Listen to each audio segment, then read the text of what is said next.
Hey guys, so today we're going to be covering Matthew chapter 13, and I like to refer to Matthew 13 as a chapter of many parables. However, I want to cover the first of 7 parables that are in there, and this is the parable of the sower.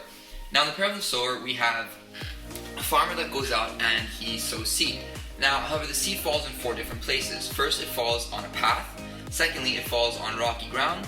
Then it falls among thorns, and then lastly, it falls on good soil.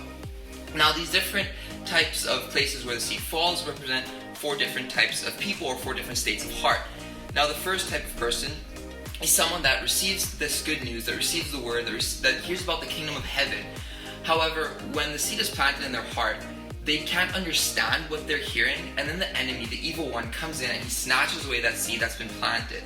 In the second place the seed falls, it falls on rocky ground.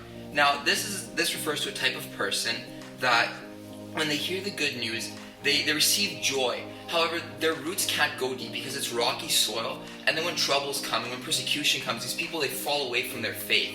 And the third place, it talks about that the seed falls among thorns. Now, when the seed falls among thorns, this refers to a person who hears the good news and they understand it and they receive this joy. However, the worries of the world and the deceitfulness of wealth comes in and it chokes out the fruitfulness of that seed that's been planted in their heart. And finally, we have the seed that falls on good soil. And this refers to a person who, when they receive the good news, they reap 100 times or 60 times or 30 times the crop of which was sown. So my challenge to you is, what kind of person are you? What are we preparing ourselves in this time where we get a lot of time alone? A lot of us should be self-quarantining, or we're just at home with our families or by ourselves.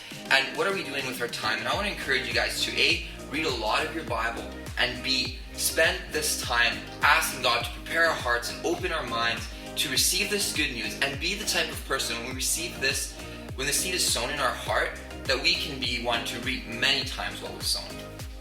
That's my challenge to you guys. Thanks.